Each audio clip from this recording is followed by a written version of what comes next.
સાબરકાંઠા જિલ્લાના મુખ્ય મથક હિંમતનગર ખાતે બસ સ્ટેન્ડ નજીક ગત 12 માર્ચના રોજ હિંમતનગરની એક અશ્વિન નામની આંગણિયા પેઢીનો કર્મચારી અમદાવાદથી હિંમતનગર આવ્યો હતો અને હિંમતનગર બસ સ્ટેન્ડથી આંગણિયા પેઢીથી ઓફિસ ખાતે જઈ રહ્યો હતો।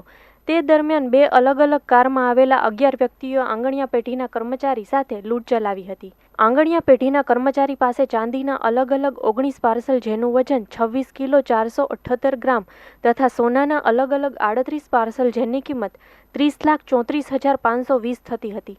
જે બધું મળી 49,40,936 રૂપિયાનો મુદ્દામાલ આંગણિયા પેઢીના કર્મચારી પાસેથી આરોપીઓ લૂંટી લીધો હતો।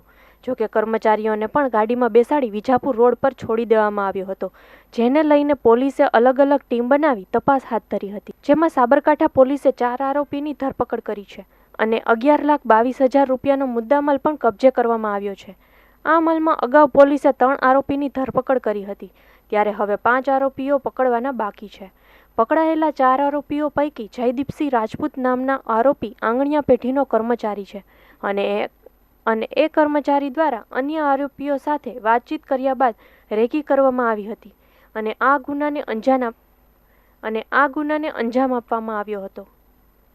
આંગણિયા પેઢીના 2 કર્મચારી અમદાવાદથી સોના ચાંદીના દાગીના લઈ અને ઉતરે છે, જેને અગાઉથી રેકી કરી અને 2 ગાડીમાં નંબર પ્લેટ વગરની ગાડીથી કેટલાક અજાણ્યા શખ્સો એઓને પોલીસની ઓળખ આપી અને કેમ સોના ચાંદીના બિલ વગરના દાગીના લઈને આવો છો એવી ઓળખ આપી અને એ લોકોને ગાડીમાં બેસાડે છે અને આગળ જઈ અને એ લોકોને રસ્તામાં ઉતારી દે છે અને તેમની પાસે રહેલા પાર્સલ એ લઈ જાય છે, જેની કિંમત આશરે 49,40,000 જેટલી હતી।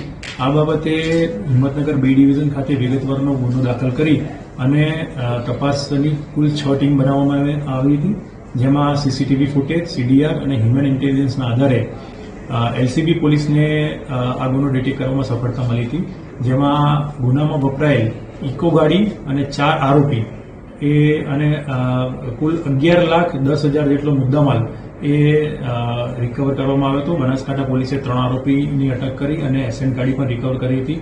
આમ આ ગુનામાં કુલ 7 આરોપીની અટક થઈ છે। હજુ 5 આરોપી પકડવાના બાકી છે।